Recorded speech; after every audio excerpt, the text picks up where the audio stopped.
Et voilà, France took the helm of the EU. Since the 1st of January, France has been holding the rotating presidency of the Council of the European Union. For 6 months, all eyes will be on Paris as the French take on the roles of discussion drivers and compromise seekers on major legislative issues. But what is the EU Council and how does it work? And more importantly, how can we expect the French presidency to play out? Today, your active Brexit down for you.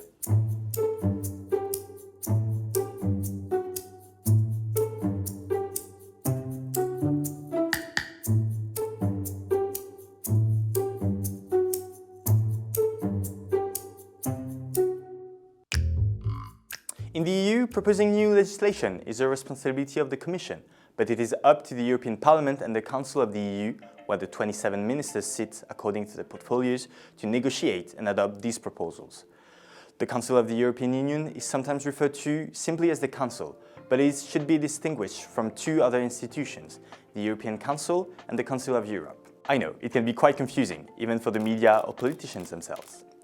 The European Council brings together the head of state of governments of the EU member states. It provides the political impetus for the development of the Union and is responsible for its general agenda. The Council of Europe has little or nothing to do with the EU, as it is the continent's leading human rights organization. It includes 47 member states, 27 of which are members of the EU. Remember when I said that ministers meet according to their responsibilities? Well, in reality, the EU Council can work under several configurations, which are called formations. There are 10 of them.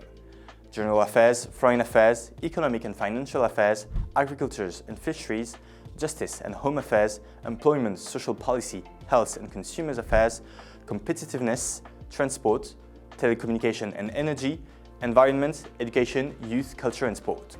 The three major formations, General affairs, foreign affairs, and economic and financial affairs meet once a month, while the others meet as needed throughout the year. The Council takes decision by simple majority, qualified majority, or unanimity, depending on the decision to be taken. Once the ministers have decided on their position on a text and the Parliament has done the same, a final phase of negotiation between the institutions begins, the trilogue, which aims at making everyone happy before final adoption. Every 6 months, the presidency of the Council of the EU is held by a new member state. The presiding country's government members will have the task of chairing the Council's formations, except for the Foreign Affairs Council, which is chaired by the High Representative of the Union for Foreign Affairs and Security Policy. The country in charge has the heavy responsibility of steering the negotiation, setting the agendas while facilitating the dialogue between the member states as well as the other EU institutions. On the other hand, the rotating presidency also gives member states opportunities to engage with EU policy in a more direct way, giving them space to put forward their own priorities and vision for the Union. And in case you've missed it, it's now up to France to take the lead for the first half of 2022. The French presidency has put forward three big ambitions for its term: a more sovereign Europe, a new European model for growth, and a human Europe. More specifically, France would like to bring a successful conclusion to some of the major legislative files of the moment: the introduction of a minimum wage throughout the bloc, the regulation of digital giants with the DMA and the DSA, and the introduction of a carbon tax on products imported into Europe. President Emmanuel Macron also said he wanted to work on reforming the Schengen area to better protect Europe's borders in the face of a migratory crisis. Moreover, we would like to see the completion of the strategic compass, the future EU White Paper on security, being perhaps the foundation of a future Europe of defense. Finally, Macron could take advantage of being in charge to launch a reflection on the revision of the budgetary rules of the 27, which France considers obsolete. As the presiding country of the EU Council, France will get to host many events at home. Beyond the usual meetings of ministers and conferences, the French will be chairing three major summits, which are intended to reflect a special focus on certain issues. On the 11th of February, the maritime community and the European heads of states will gather in Brest for the One Ocean Summit, where they will discuss initiatives for ocean research, protection and management. A week later in Brussels, on the 17th and the 18th, Macron and his European counterparts will host the African Union's leaders to define the future relationship between the 27 and Africa.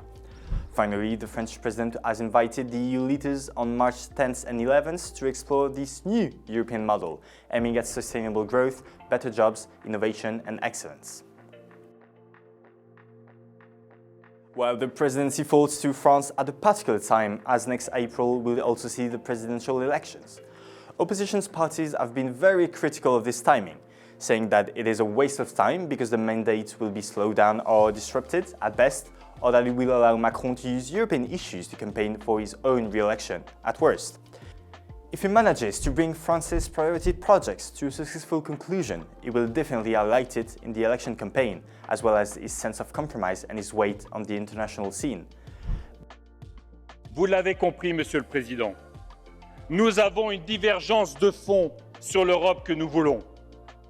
Notre Europe ne sera jamais la vôtre, celle du renoncement climatique, celle du glyphosate, celle de la circulation sans entrave, des biens, des services et de la finance, mais des murs, des barbelés, des miradors et les humiliations pour les femmes et les hommes. Alors que la France a besoin de rayonner de nouveau pour exprimer sa puissance, vous avez éteint sa lumière, pour la France mais aussi pour l'Europe. Il est vital que votre mandat reste unique.